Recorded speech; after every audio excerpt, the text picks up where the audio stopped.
It's a lonely road. Of course it is. Early winter, bare trees lining the tarmac, and when the car's headlights hit them coming over the humpback bridge, they look like skeletal arms against the inky sky. It's pretty eerie. Exactly the kind of place where a driver might expect to spot a creepy hitchhiker. Someone who will have scattered your chopped-up body through the forest by morning.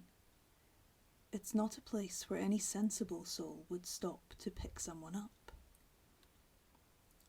Here's a car coming now. A Mazda. Middle-aged man at the wheel. He's tired. It's been a long drive, nearly 9 hours already. Still miles to go before he sleeps. All he can think about is how good his pillow is going to feel when his head finally hits it. Bon Jovi blasts from the stereo, keeping the man awake. And here's the hitchhiker, emerging from the darkness of the trees, stepping into the glare of the headlights, tentatively raising a hand, his thumb up in the typical gesture for requesting a lift. He's not particularly frightening. Late 20s, maybe, average height, short brown hair. If you called a casting agent and asked for the British everyman, he's what they'd send you. The Mazda driver glances up from his speedometer, sees the hitchhiker, slams on his brakes, swears. He wasn't paying close enough attention to the road. That could have been nasty. A sweat breaks out across his receding hairline as the unpleasant surge of adrenaline subsides. He looks at the hitchhiker's hopeful, ingratiating smile, mutters "prick" under his breath, and speeds away, flipping the young man off. The hitchhiker melts back into the darkness. He sighs. Well, he tried. Not his fault the guy didn't stop. He'll just have to wait for the next one. Could be hours, though. Not many drivers on this road since the new one was built. A few hours pass. Another car approaches, a little silver Nissan Micra. There's a young woman at the wheel, barely 20, not long past her test. In the passenger seat, her best friend. A bag of unsold band merch on her lap.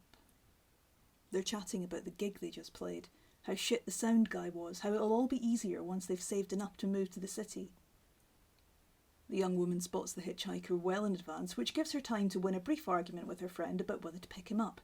There's 2 of us and 1 of him, she says. We'll be fine. The Micra comes to a halt, and the passenger side window is rolled down. We can take you as far as town, she says. I can point you towards the youth hostel. Much appreciated, he replies, and swings his backpack off his back. It's a 3-door car, so the best friend has to get out so that her seat can be pushed forward to let the hitchhiker in. He scrambles into the back, arranging himself among their cables and speakers. The passenger seat is repositioned, the best friend gets back in, and off they go. The driver is a chatty, friendly kind of girl, so she tells the hitchhiker her name and asks for his. She gets no reply. She thinks maybe he's gone straight to sleep. Looks in the rearview mirror and sees nothing. Just their kit and an empty seat. With many backward glances and utterances of "what the fuck," the girls stop the car. He's definitely not there. They look outside. He's back in his original spot, dimly lit by the Micra's taillights. They back up, roll down the window, ask if he's all right. He says he is. They can't think of a polite, non-insane sounding way to ask whether he just disappeared from the back seat. The driver just apologises profusely, and they go through the process of cramming him and his backpack in beside the equipment once again. The driver moves off slowly this time, as if she might have somehow jolted him out of the car on the first try. She keeps her eyes on the rearview mirror for as long as she can, but after a few seconds her every instinct is screaming at her to check the road, so she flicks her eyes to the tarmac ahead. All clear. Back to the mirror.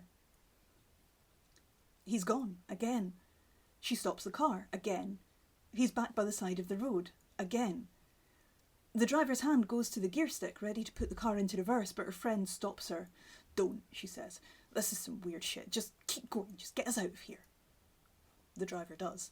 The hitchhiker watches, darkness enfolding him again as the silver Micra disappears round the corner. He hopes they're not too spooked. If she keeps a steady pace, she'll miss her danger moment altogether. A deer will dart out from the undergrowth just as the hitchhiker knows it must, but by the time the Micra reaches that point, the animal will be long gone. The driver will not swerve to avoid the deer, and she won't wrap her little silver car around a tree. He wishes he could have done the same for the Mazda driver. By now he'll have reached his hometown, a drunk driver will have gone straight through a red light, and the Mazda driver's exhaustion-slowed reaction time won't have been quick enough to save him. The Mazda will be scattered across that junction. This knowledge lies heavy on the hitchhiker's heart. He'd spare them all if he could. But they have to pick him up, and he understands why they don't.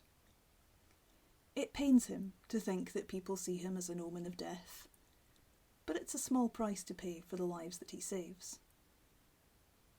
Dawn arrives. The hitchhiker rests. The days are short, and he has a long night ahead of him.